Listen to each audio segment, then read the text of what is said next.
دین کی خاطر جو بچے گھر سے جاتے ہیں فرشتے پر بچھاتے ہیں۔ بسم اللہ الرحمن الرحیم۔ روزانہ کچھ دین کی باتیں ہوتی ہیں جو اب اسلامی چینل قاری عبدالرحمن ملباری کے اوپر ڈالی جاتی ہیں، جس نے بھی اس سے استفادہ کرنا ہو وہ وہاں پہ سرچ کر کے اور ان باتوں کو سن سکتا ہے۔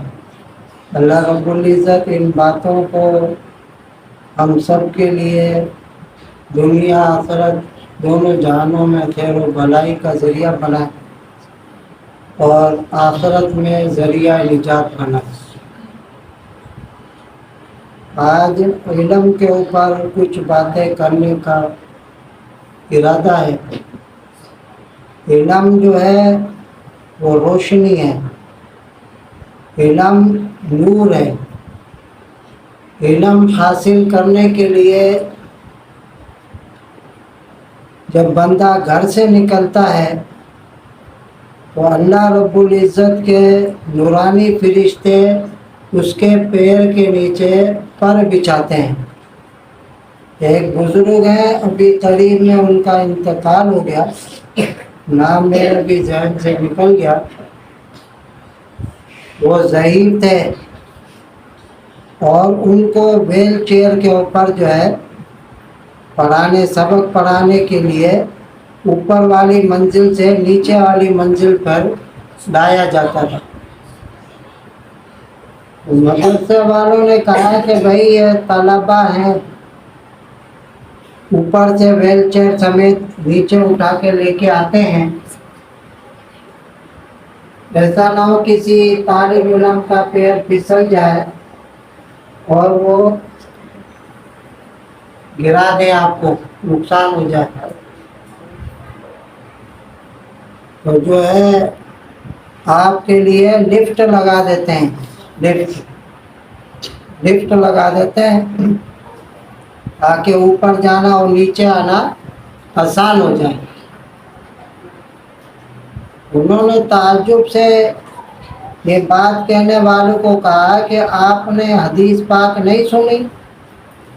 یہ حدیث آپ نہیں پڑھاتے کہ جب علم دین حاصل کرنے کے لیے طالب علم اپنے گھر سے نکلتا ہے تو نورانی فرشتے جو ہے اس کے پیر کے نیچے اپنے پر بچھاتے ہیں۔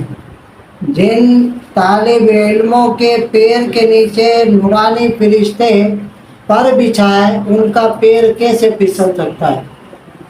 یہ یقین اللہ رب العزت ایک شان مرتبہ دے رہے ہیں، اس کی قدر کرنی چاہیے۔ اب آدمی گھر سے نکلا، نورانی فرشتے جو ہے پر بچھا رہے ہیں، تو ہمیں بھی چاہیے کہ گھر سے باوضو ہو کے نکلیں، گھر میں اپنے بڑوں کو بتا کے نکلیں، دعا پڑھ کے نکلیں، سمجھے بات، اور راستے میں نظر کی حفاظت کرتے ہوئے آئے، اللہ کا ذکر کرتے ہوئے کہ اللہ رب العزت اتنا بڑا مقام دے رہے ہیں تو اس مقام کی قدر کرنی چاہیے، سمجھے نا۔ ایک بچہ قرآن پاک کی ایک آیت سیکھتا ہے 100 رکعت نفل پڑھنے سے افضل ہے۔ ایک بندہ 100 رکعت نفل پڑھے اور ایک بچہ ایک آیت قرآن پاک کی سیکھتا ہے تو اس 100 رکعت نفل پڑھنے سے یہ افضل ہے۔ دین کا ایک باب سیکھتا ہے، باب سے مراد دین کا ایک حصہ، جیسے وضو کے مسائل ہیں، نماز کے مسائل ہیں، ایک باب ہو گیا، نماز کے مسائل ہیں، ایک باب ہو گیا۔ دین کا ایک باب کوئی سیکھتا ہے اس کو 1000 نفل پڑھنے سے زیادہ افضل ہے۔ ایک آدمی ایک طرف 1000 نفل پڑھے اور دوسری طرف ایک بندہ دین کا ایک باب سیکھے تو وہ باب سیکھنے والا اس 1000 نفل پڑھنے والے سے افضل ہے۔ ایک عالم دین ہے جس نے علم دین حاصل کیا، وہ ساری رات سوتا رہے، اور ایک عابد ہے جو عبادت گزار ہے، عبادت گزار عابد ساری رات عبادت کرے، اور ایک عالم دین وہ سو رہا ہے، وہ سونا اس عبادت سے افضل ہے۔ یہ فضیلت اللہ رب العزت نے علم دین حاصل کرنے والے کو دی۔ اب لیکن اس سے یہ مراد نہیں ہے کہ آدمی ان فضیلت کو سامنے رکھ کے صرف فرض اور سنت پڑھے، نفل پڑھے ہی نہیں یا ذکر کرے ہی نہیں۔ جتنا انسان کو وقت ملے اللہ کے قریب ہونے کا، نفل عبادت ہے، اللہ کا ذکر ہے، قرآن پاک کی تلاوت ہے، یہ اللہ کے قرب حاصل کرنے کا ذریعہ ہے۔ ان کو زیادہ سے زیادہ کرنا چاہیے تاکہ انسان کے اندر تقوی طہارت آئے، عبادت کا ذوق و شوق پیدا ہو۔ علمی استعداد 7 چیزوں پہ موقوف ہے۔ جس بچے کے اندر یہ 7 چیزیں ہوں گی اس کو صحیح معنوں میں علم دین حاصل ہوگا۔ سب سے پہلا نمبر ذہن، ذہن اچھا ہونا چاہیے۔ اللہ رب العزت سے ذہن کی مضبوطی مانگنی چاہیے۔ ہمارے حضرت والا میرے شیخ مفتی رشید احمد صاحب لدھیانوی رحمہ اللہ تعالی فرمایا کرتے تھے، جب انسان گناہ کرتا ہے تو اس کا گناہ کا جو اثر ہے وہ اس کے دماغ پہ پڑتا ہے۔ اس دماغ کے اندر ایک بیماری لگتی ہے، وہ بیماری کا نام بھول ہے۔ سمجھے؟ آج ہم بولتے ہیں نا بھول گئے۔ چھوٹا بچہ ہے، ہوشیار ہے، سب کچھ ہے، لیکن بولتا میں بھول گیا۔ تو وہ یہ غور کرے کہ کوئی اختیاری غیر اختیاری کوئی نافرمانی تو اللہ کی نہیں ہو رہی۔ تو علمی استعداد 7 چیزوں پہ موقوف ہے۔ اس کے اندر سب سے پہلے ذہن اچھا ہونا چاہیے، دوسرا حافظہ اچھا ہونا چاہیے، یادداشت جس کو کہتے ہیں یادداشت، یادداشت اچھی ہونی چاہیے۔ تیسری چیز محنت ہونی چاہیے۔ محنت کے بغیر کوئی چیز کا وجود نہیں ہوتا۔ جس چیز پر آدمی محنت کرے گا اس چیز کا اللہ کی طرف سے ملنا یہ بہت بڑی نعمت ہے اور ملے گی انشاءاللہ تعالی۔ آپ لوگوں نے یہ بات سنی ہوگی کہ محنت کا پھل میٹھا ہوتا ہے، میٹھا ہوتا ہے۔ نمبر 4 آلات علم، کتاب ہے، کاغذ ہے، قلم ہے، یہ تپائی ہے وغیرہ جو بھی چیزیں ہیں، ان کا ادب۔ بعض بچے قرآن شریف کو ایک ہاتھ سے اٹھا کے ایسے ہی حدیث کی کتاب کو اٹھا کے ایسے ایک ہاتھ سے لے کے جا رہے ہوتے ہیں۔ ہمارے اکابرین میں مولانا انور شاہ کشمیری رحمہ اللہ تعالی، ان کا بتاتے ہیں کہ کوئی کتاب اگر پڑھی ہوتی تھی اس طرف، یا میں بیٹھا ہوں کتاب جو ہے اس طرف پڑھی ہے، اس طرف مانا اس طرف سے کھل رہی ہے، سمجھے بات؟ تو اس کتاب کو اپنے پاس نہیں کرتے تھے بلکہ اٹھ کے جا کے اس طرف بیٹھ کے پھر اس کتاب کو کھول کے پھر پڑھتے تھے۔ انور شاہ کشمیری رحمۃ اللہ علیہ کو اللہ نے بہت بڑا حفظ دیا، ایک دفعہ جو چیز پڑھ لیتے تھے وہ دل و دماغ میں محفوظ ہو جاتی تھی۔ یہ ادب تھا، ادب انسان کو بڑے مقام پہ پہنچاتا ہے۔ یہ آپ نے سنا ہوا ہوگا، با ادب با نصیب، بے ادب بے نصیب۔ بعض بچے قرآن پاک جس پر رکھتے ہیں یا کتاب رکھتے ہیں اس کے اوپر سے پھلانگ جاتے ہیں۔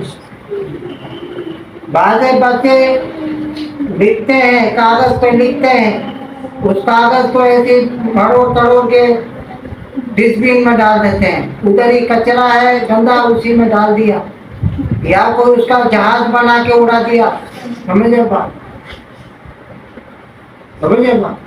یا کیا کہتے ہیں اس کے اوپر بلا وجہ کی پین ایسی مارتے رہتے ہیں، بھائی چیک کر رہے ہیں ہم پین استعمال کیا اس کو پھینک دیا۔ تو یہ سب چیزیں ادب کے اندر داخل ہیں۔ نمبر 5، استاد کا ادب۔ جس نے استاد کا ادب کیا اللہ نے اس کو بڑے مقام پہ دیا۔ مولانا محمود الحسن دارالعلوم دیوبند کے پہلے شاگرد تھے۔ ایک شاگرد ایک استاد ایک درخت کے نیچے بیٹھ کے یہ مدرسہ شروع کیا تھا۔ ان کے بارے میں فرمایا جاتا ہے کہ اس کے بعد جو طالب علم کئی آتے رہے، سمجھے بات، کئی آتے رہے۔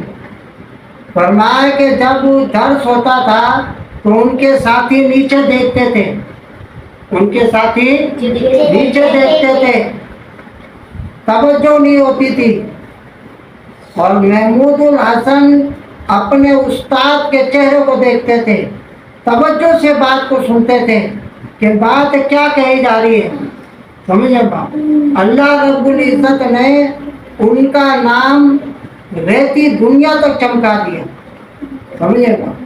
محمود الحسن جس سے انگریز کانپتا تھا، سمجھے؟ اور بڑے بڑے شاگرد، بڑے بڑے علماء ان کے شاگرد ہیں، سمجھے بات؟ لیکن دوسرے ساتھیوں کا پتہ ہی نہیں، پتہ ہی نہیں۔ ادب ایسی چیز، تو استاد کا ادب، ادب جو ہے وہ دل سے کیا جاتا ہے، اور اس لیے کہ یہ لازمی ہے۔ نمبر 6، دعا کا اہتمام۔ اللہ رب العزت سے کہ یا اللہ میرے بس میں جو تھا میں تو نکل گیا علم دین حاصل کرنے کے لیے، اب نفس سے شیطان سے میری تو حفاظت فرما، سمجھے گا، اور مجھے اپنے علم سے علم عطا فرما، اپنے علم سے علم عطا فرما، اور علم نافع عطا فرما۔ علم نافع اس کو کہتے ہیں جو خود کے لیے بھی نافع ہو اور دوسروں کو بھی اس سے نفع پہنچائے، سمجھے گا۔ آج اگر ہم دارالعلوم الحسینیہ شہداد پور سے پڑھ کے آ کے، سمجھے بات، اور کسی نہ کسی دھندے میں تو لگ جاتے نا۔ اللہ رب العزت نے وہ علم جو ہمیں استادوں نے سکھایا، آج اس سے آپ لوگوں کو فائدہ پہنچ رہا ہے، سمجھے نا، اور آپ لوگوں کے ذریعے آگے دوسروں کو انشاءاللہ تعالیٰ فائدہ پہنچے گا۔ تو یہ استادوں کے ادب کی، ان کے احترام کی برکات ہیں، دعاؤں کا نتیجہ ہے۔ تو علم نافع کی دعا کیا کریں کہ یا اللہ ہمیں علم نافع عطا فرما، وہ علم عطا فرما جو تجھے پسند ہے، اس کے مطابق عمل کرنے کی ہمت، توفیق، سعادت عطا فرما۔ نمبر 7، ترک منکرات، گناہوں سے بچنا، یہ سب سے زیادہ اہم ہے۔ جو بچہ، کیونکہ علم دین اللہ رب العزت کی عطا ہے اور بہت بڑی نعمت ہے، یہ اتنی بڑی دولت جو ہے اللہ رب العزت اسی کو عطا فرماتے ہیں جو منکرات سے، گناہوں سے، نافرمانی سے بچے گا، اور کیا کہتے ہیں اپنی محبت اللہ کے سامنے پیش کرے گا تو پھر اللہ رب العزت اس کو علم نافع عطا فرمائیں گے.